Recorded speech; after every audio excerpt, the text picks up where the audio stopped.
कि राष्ट्रपति ट्रंप के 6 महीने पूरे हो गए हैं। 24 घंटे में यूक्रेन गाजा जंग खत्म करने में रहे हैं नाकाम। जंग खत्म कराने के वादे को पूरा नहीं कर पाए ट्रंप। इस वक्त की अहम खबर आपको बता रहे हैं। ईरान इजराइल जंग में अलग से कूद पड़े ट्रंप। वहीं 6 महीने में इंटरनेशनल ट्रेड पॉलिसी पर भी रहा फोकस। 20 जनवरी 2025 को अमेरिका के सदर बने थे डोनाल्ड ट्रंप। उन्होंने इतवार को अपने टर्म के 6 महीने पूरे कर लिए। इंतखाबी तशहीर के दौरान उन्होंने वादा किया कि वह गाजा और यूक्रेन जंग को 24 घंटे में खत्म कर देंगे, लेकिन अब तक ना तो रूस यूक्रेन जंग रुकी है और ना ही गाजा पट्टी में इजराइल हमास जंग थमी है।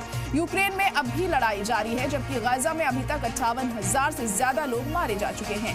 सदर बनने के बाद पहले 6 महीनों में ट्रंप का अहम फोकस इंटरनेशनल ट्रेड पॉलिसी रहा। उन्होंने चीन पर 60% टैरिफ, वियतनाम पर 25% और यूरोपीय कारों पर 40% टैरिफ लगाया। इसके जवाब में चीन और यूरोपीय यूनियन ने भी जवाबी टैक्स लगाए हैं। घरेलू मोर्चे पर ट्रंप ने माइग्रेशन कंट्रोल को लेकर सख्ती बरती है, लेकिन 24 घंटे वाला वादा धरा का धरा रह गया।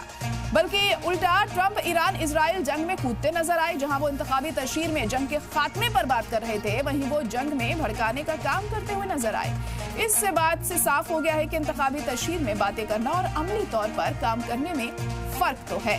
तो 6 महीने हो गए हैं डोनाल्ड ट्रंप के कार्यकाल के।